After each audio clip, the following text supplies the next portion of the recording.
s'est dit pourquoi ne pas commencer quelque chose avec les lieux existants déjà, c'est-à-dire la salle des fêtes, on a le jardin de la paix, on a le complexe associatif. Donc l'idée c'était de commencer quelque chose, une saison culturelle sur Mata. Au plus tôt, Simon nous a un petit peu boosté aussi, parce que c'est vrai que c'est pas évident. Quand je me suis présenté comme maire la première fois, c'est vrai qu'on me posait des questions. Donc, on avait des gens qui me demandaient qu'est-ce qu'on faisait pour la culture. Voilà, qu'est-ce que vous avez prévu pour la culture? C'est vrai que la culture, à l'époque, c'était la voirie, c'était les travaux, c'était les choses qui étaient à faire, tout ce qui était travaux, puisque c'était important. Les trottoirs en gravillon qui n'étaient pas faits, qui étaient promis depuis pas mal de temps, enfin des choses comme ça. Et on avait mais on avait quand même un certain nombre de personnes qui nous demandaient qu'est-ce que vous faites pour la culture. Et au fil du temps, je me suis aperçu effectivement que la culture c'était important. C'est important, ça fait partie des choses quand des gens viennent s'installer dans une petite ville, dans une petite ville comme Mata. Effectivement, on nous pose la question, déjà c'est connaître la connexion Internet, savoir si on peut se connecter facilement à Internet. Bientôt oui, puisqu'on aura la fibre, donc dans très très peu de temps, d'ici la fin de l'année, on commencera à voir avec la fibre, oui. Excusez-moi, je vous coupe, madame. Oui, monsieur. Je vous coupe, madame, monsieur. Alors, écoutez, monsieur le maire, on ne serait pas dans des climats actuels, je vous aurais embrassé. Bah oui, parce que un maire comme ça, qui dit la culture c'est important, bah par les temps qui courent, je peux vous toucher le coude. C'est émotionné, parce que moi je suis nouveau, je suis désolé, j'habite pas à Mata. J'ai pas voté pour vous parce que maman veut pas que je vote. Maman m'a dit comme ça, la politique quand tu seras grand. C'est comme les filles. Là j'attends. Et c'est bon, il débrouille quoi. Il connaît quelques gars comme ça quoi. Mais moi je te dis, moi j'ai tous les disques à la maison. Et je me dis, une saison, on aurait commencé comme ça. Tu n'y as pas pensé, je suis sûr. On aurait comme ça commencé par C'est Jérôme. Ouais. Vous connaissez? Non. Oui, c'est moi, Jérôme. Non, je n'ai pas changé. Je suis toujours celui qui t'a aimé. Et voilà, vous auriez... Peut-être que je peux donner son contact. Ouais, tout à l'heure. C'était Jérôme. C'est Jérôme, C'était... Il est... C'est plus Jérôme.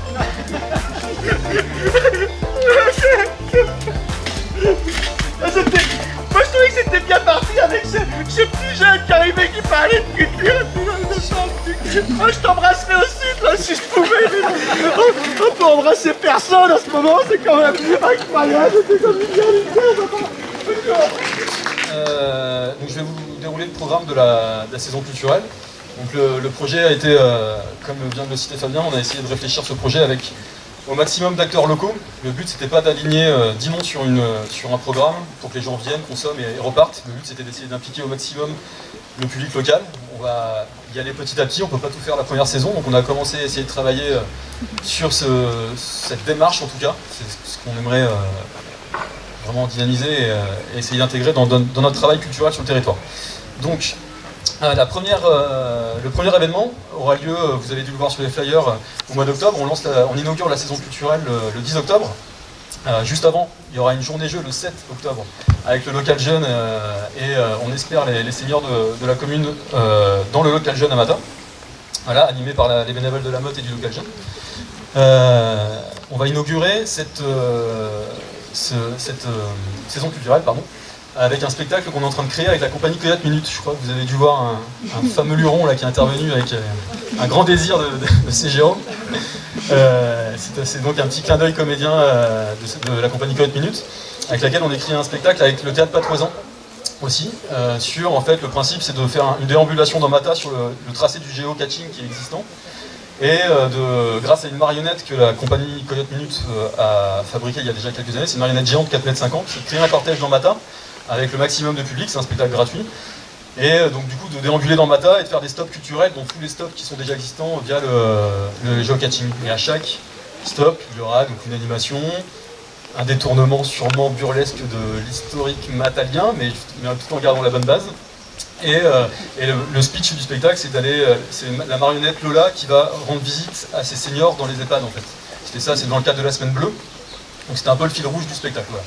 Donc on va passer à l'EHPAD, on va passer à la maison des printanières avec cette marionnette. Et le but c'est de faire le plus de bruit dans le Mata pour que tout le monde sache qu'on est là. Et qu'on fête la semaine bleue comme il se doit. Avec beaucoup de convivialité et d'intergénérationnalité. C'est le but de cette semaine. Voilà, donc ça c'est le samedi 10 octobre, on prévoit une journée jeu ici même le samedi, avec un pique-nique gratuit, tout le monde vient, et auberge espagnole. Selon la crise sanitaire, on verra ce qui se passe encore, mais voilà, pour vous annoncer, ça sera ce principe-là, et après le but c'est de partir tous en cortège dans Mata à 14h, 14h30, et voilà, ça dure 2 heures, on espère que vers 17h ce sera fini, et voilà, il y aura un beau moment j'espère, voilà. On espère. Et le soir même, on vous propose un spectacle à la salle des fêtes qui s'appelle Chez Betty. Voilà. C'est un spectacle d'une compagnie de La Rochelle, la compagnie Coup de Vent. Donc c'est à 20h30. Voilà, c'est un spectacle qui parle c'est un comptoir, un pub d'un port en fait, avec la vie du pub en fait, du bar. Donc c'est quelque chose de très intergénérationnel et de tout public.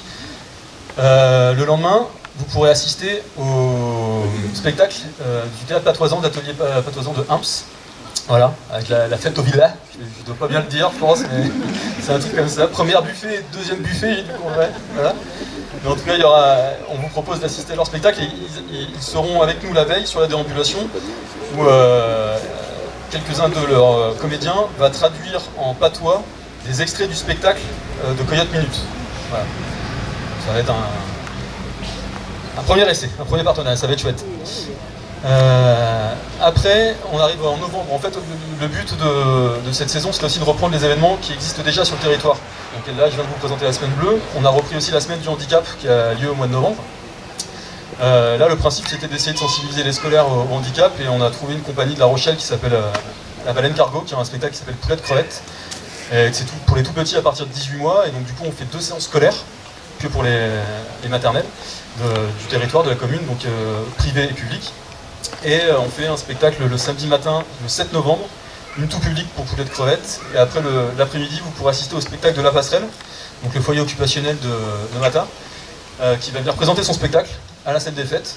Et en première partie, il y a un autre spectacle de la même compagnie, c'est une lecture musicale sur comment les parents vivent le handicap. C'est assez intéressant aussi sur ce temps qui est la semaine du handicap. Voilà. Donc ça c'est le visuel de la passerelle. Le spectacle s'appelle Consensus au village. En décembre, on s'est dit qu'il serait... Excusez-moi, Simon. Ah encore, qu'est-ce qui se passe? Bonsoir, oui. Alors, je vais embêter, en fait, je vais faire le tour parce qu'en fait, je me dis à matin, ils sont quand même pas que si peu. Alors, une information très importante, il y a une petite Citroën grise qui gêne. Encore, c'est Jérôme? Non, c'était pas là, c'est pas une bêtise. C'est Jérôme? Il y a vraiment une petite Citroën grise. Quelqu'un a une petite Citroën grise? Est-ce qu'il y a un Jérôme qui a une Citroën grise? Non. Alors, je comprends. Je comprends qu'on n'ait pas envie de dire, moi j'ai une petite Citroën grise. Hein, c'est toujours humiliant. Hein, petite Citroën grise. On sent qu'il n'a pas réussi dans la vie. Alors, dès que j'ai fini, moi, je vais hein, par contre, celui à qui ça appartient, il peut discrètement partir et l'enlever. Hein, d'accord? Je dirais pas qui c'est. Non mais vas-y. Oui, non mais je te disais, il n'y a toujours pas de musique. Bon, on y vient. Est-ce que tu as pensé à Pierre Bachelet? Oui. Vous connaissez? J'allais parler d'un spectacle, j'allais parler de jeune public. Pierre Bachelet ici, il est mort? Non. C'est vrai? Il est mort, Pierre Bachelet? Non, c'est vrai. C'était les corons, les corons, on va voir les corons. Alors moi, s'il est mort, on pourrait peut-être... Ah, voyez, ils vont enlever la petite Citroën grise. Ah, je ne l'ai pas dénoncé. Ah oui, comme il est mort, on pourrait chanter pour lui. On a dit Mata. Oh non, c'était coron. Et il est vous, monsieur le maire? Mineurs de France. T'as raison de mettre de la culture parce que quand même, là, il y a du défi, hein? Il y en a un paquet qui doit avoir une Citroën grise. Hein. Bon, je continue, c'était bien, Simon, hein? Allez, on va faut que tu sois reprendre, toi aussi. Merci, Gontran. Donc, je disais, pas du tout Monsieur Bachelet qui respect, mais on voulait impulser, enfin essayer d'organiser sur Mata de façon pérenne un festival jeune public, tout public, au moment de Noël, pour les festivités de Noël. Donc on a imaginé un festival qui pourrait s'appeler Motte et Marmaille, pour l'instant, c'est un peu léger. Et avec un spectacle de rock pour enfants, c'est donc une compagnie qui s'appelle les Wakids qui joue sur des jouets avec les batteries Spider-Man de vos enfants ou petits-enfants, avec les micros Hello Kitty, et qui reprennent du Beatles, du AC/DC, voilà, et c'est très théâtral, c'est très tout public, c'est vraiment pour initier les jeunes au rock'n'roll. Voilà. C'est pour dire à Pierre Bachelet au revoir et bonjour à AC/DC. Voilà. Mais ça reste très convivial et avec un jeu de questions-réponses théâtralisé, enfin voilà, bref. J'en dis pas plus, venez le 19 décembre à la scène des fêtes. Pour la continuité de ce festival, un festival pour nous c'est pas qu'une seule date, enfin, en tout cas on essaye. On a essayé de proposer un deuxième temps qui est le mardi 22 décembre avec un clown qu'on a déjà fait venir à Siec qui s'appelait Nino Costrini en 2018 et qui a un nouveau spectacle qui s'appelle Crazy Mozart, il est avec un alcoolite à lui sur scène. Et voilà, c'est quelque chose de complètement déjanté autour de l'univers de Mozart avec un pianiste sur scène qui essaye de jouer mais il n'y arrive pas, il y a toujours un clown qui est là un peu comme Gontran quoi. En janvier, on a dit que voilà, janvier, Festival de la bande dessinée en Angoulême, c'est quand même un temps qui peut être intéressant sur de la médiation culturelle, parce que justement on a une base de travail, et cette base on l'a proposée à Amélie Jury, la professeure d'art plastique du collège de Mata, sur un projet avec des artistes qui viennent de Nantes et qui font du ciné BD concert. Alors certains et certaines connaissent peut-être le ciné concert, et là c'est un ciné BD concert, donc du coup avec une BD qui est mise en musique. Voilà, et donc les collégiens de la classe d'art plastique vont créer une exposition sur le thème de la bande dessinée. On ne connaît pas encore le support, la professeure est en train de travailler avec eux sur ça. Et ils vont venir l'exposer le jour de la représentation. Et nous, on va s'occuper de prendre cette exposition et de la faire vivre un peu dans le territoire, aller la mettre dans des endroits un peu improbables où les gens n'auraient pas forcément vu cette exposition. On va essayer de l'emmener un peu, pourquoi pas dans les bars de Mata, dans les restaurants, ailleurs, à voir. On va y réfléchir avec la professeure. Et le jeudi 28 janvier, les élèves vont au festival à Angoulême, vont à la Nef, la salle de concert d'Angoulême, et vont voir les artistes travailler, parce que le spectacle va être créé à la Nef à Angoulême. Donc les élèves pourront avoir échangé avec les artistes sur scène pour des questions-réponses, pour avoir un petit peu d'échange sur le processus de création, sur qu'est-ce qu'un ciné-concert. Et le lendemain, ils viennent au spectacle qui aura lieu au Forum à Mata à 19h. Voilà. Et donc c'est sur une bande dessinée de Fab Caro, je ne sais pas si vous connaissez. Et si l'amour s'était aimé, c'était un auteur qui a eu le prix de la bande dessinée en 2016 pour une bande dessinée qui s'appelait Zai Zai Zai Zai. En février, on a voulu, pourquoi pas, proposer un temps sur de la danse hip-hop urbaine. Et donc on propose des ateliers hip-hop au complexe associatif avec une compagnie de Rochefort qui s'appelle Pyramide, qui est connue vraiment dans le réseau hip-hop, qui tourne partout en France et même à l'international. Enfin ça c'est un détail, mais en tout cas c'est vraiment une compagnie qui propose des spectacles vraiment de très bonne qualité. Et donc on a proposé aux local jeunes, on est en train d'essayer de diffuser l'info un peu partout dans les réseaux du territoire pour que les jeunes puissent s'initier, ou même pas que les plus jeunes d'ailleurs, hein, c'est tout public, pour des ateliers hip-hop le samedi après-midi. Et le soir, on propose le spectacle de la compagnie, leur nouveau spectacle qui s'appelle Sous le poids des plumes. Et c'est un spectacle qui est aidé par le département dans le cadre de l'aide à la diffusion. En gros, le département nous aide à programmer ce spectacle-là. Au mois de mars, encore une fois, on prend un événement qui existe déjà, donc le Printemps des Poètes, et on a proposé aux différents acteurs du territoire de travailler sur la thématique cette année qui est le désir. Cette année c'était le courage, il n'a pas pu avoir lieu parce qu'avec le Covid, tout ce qui avait été prévu, nous on n'était pas dans le projet cette année, mais il y avait pas mal d'acteurs du territoire qui l'étaient, et c'est vu, le projet n'a pas pu avoir lieu. Donc là on part sur une thématique sur le désir, et on réinvite Pyramide qui, ça tombait bien, ils avaient un spectacle qui parlait de ça et qui est vraiment touchant. C'est un jeune public sur la ségrégation à l'école et sur l'acceptation de l'autre et sur le désir d'être accepté par l'autre justement. Et donc on va travailler avec les scolaires, avec l'école élémentaire qui va créer un spectacle avec la compagnie. Donc il y a un intervenant de la compagnie qui va venir pendant 3 mois sur des temps précis à l'école. Enfin, je m'avance quand je dis 3 mois, mais c'est en cours de préparation. Et donc le spectacle va être présenté en première partie de ce spectacle-là pendant le Printemps des Poètes. Donc vous aurez une soirée avec 2 spectacles, celui des scolaires et celui de la compagnie. Voilà. Dans le même temps que le Printemps des Poètes, on fait un autre projet de médiation culturelle. Enfin, nous, c'est pas nous qui créons, on propose, on met en relation l'artiste et l'école. On est juste là pour mettre en relation. En fait, on crée pas grand-chose, on met juste, on coordonne, quoi. Et du coup, l'école élémentaire de la Providence, avec Stéphanie Arami, était intéressée par un projet théâtre. Du coup, elle a rencontré une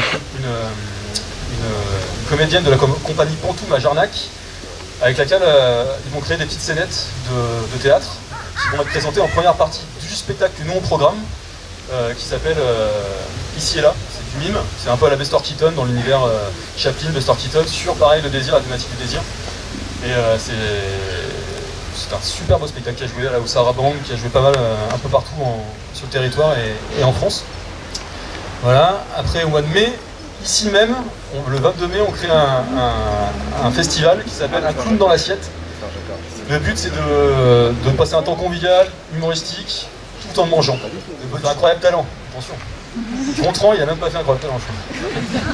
Non, mais, en tout cas, voilà, c'est un spectacle complètement déluré kitsch sur des reprises de Patricia Cass mélangées avec du ACDC ou du Johnny Hallyday, fait par les frères Jacquard, qui joueront ici. On programme aussi une artiste de Toulouse qui s'appelle Rosemonde, pareil avec un solo de cascade complètement bluffant, et c'est un personnage. Voilà, on l'a vu à Chalon-sur-Saône, c'était du gros n'importe quoi, et voilà, c'est de qualité aussi. Rosemonde. Et après, on programme une compagnie qui s'appelle le Souk, le Street Orchestra Ukulele Club, c'est dur à dire, qui est de La Rochelle et qui a un nouveau spectacle qui s'appelle UK Stock, c'est sur Woodstock. Ça va, tu m'aides? Le Souk, c'est bien sur Woodstock, c'est ça, hein, je dis pas de bêtises. Oui, c'est ça. Voilà. Voilà. Et donc ces gens-là, ont un spectacle qui déambule. Donc le but c'est qu'ils aillent se balader dans le centre-bourg de Mata, qu'ils animent un peu aussi à Mata, le centre-bourg, pour dire aux gens venez dans le jardin, venez, ce jardin il est ouvert, venez, et on fait un spectacle à l'intérieur, quoi. Voilà. C'était un peu le but, et on va travailler avec les commerçants sur ce temps-là. On va essayer de broder vraiment un temps toute la journée autour de ça, et de prévoir un peu d'animation avec les commerçants et les acteurs du territoire. En juin... Tu parlais d'humour. Ouais. Alors, j'espère qu'il n'est pas mort. Non. Je pensais à Michel Sardou. Non, c'est vrai. Vous connaissez Michel Sardou, hein? C'est un humoriste, mais personne ne le connaît vraiment en fait. Hein? C'est pas le côté qu'on voit en premier C'est vrai, hein? Ah non, on pense pas à ça. Hein? Ah, moi, il y a une chanson que j'aime bien, c'est... comment ça s'appelle? Ah oui, le temps béni des colonies. Hein? Vous voyez, c'est quelqu'un qui est humoristique parce qu'il aime le soleil. Hein? C'est ça? Ouais, c'était ça. Ouais, alors moi je suis content parce que vous avez fait du bon boulot hein, quand même. Hein. Ouais. C'est bien. Et là on sent quand même qu'il y a un souffle nouveau depuis que Tata elle a été nommée ministre de la Culture. Vous n'avez pas reconnu? Regardez, hein? Le portrait craché de Tata Roselyne, hein? La culture, les festivals, hein? Un grand moment pour le festival. Et moi, qui suis une jeune fille de 73 ans, je vais révolutionner la culture après ce petit Il y a des enfants? Poussez-vous les oreilles! Après ce petit pain-cul de Richter! Hein? Hey, vous avez reconnu quand même, hein? Hein? Il y a une heure de famille.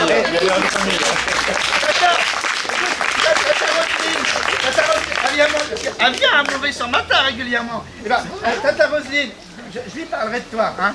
Bon, messieurs, dames, j'ai autre chose à faire parce que la culture, c'est pas que ça. Hein? Mais comme disait Tata Roselyne, il faut jamais rater Cyril Hanouna si on veut être culturé. J'y vais rien.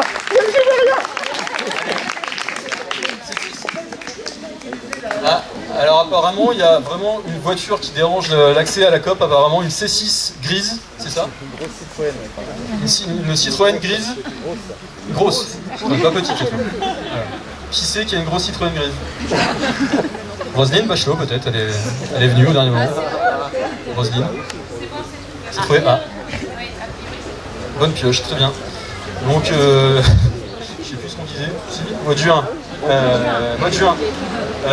Alors, à faute de programmer Michel Sardou, on a décidé de travailler avec un artiste local, Gaëtan Orion, qui est là et qui va tout à l'heure nous proposer un petit aperçu de du travail qu'il va faire avec les scolaires et l'orchestre symphonique des Balles de Saintonge. En fait, on a voulu, c'était un projet qu'on avait dans la tête depuis très longtemps, de vouloir mélanger deux univers, les musiques actuelles et la musique symphonique, orchestre, vent et cordes. Du coup, on a appelé Gaëtan Orion, qui répond présent tout de suite il sort son album au même moment en plus, pour venir travailler avec l'orchestre symphonique des Balles de Saintonge et Francis Garbret sur une orchestration de ces morceaux, et aussi avec la chorale du Collège de Mata. On avait déjà travaillé avec la chorale du Collège de Mata sur 2 autres projets, à la Motte sous Chape avec Lojo et avec Hildebrandt sur le festival de la Motte en 2018, et donc on a rappelé Sandrine Douance qui a tout de suite dit ouais, oui, tout de suite j'y arrive. Et donc du coup ce spectacle va être créé pendant 3 mois, il va y avoir plusieurs répétitions.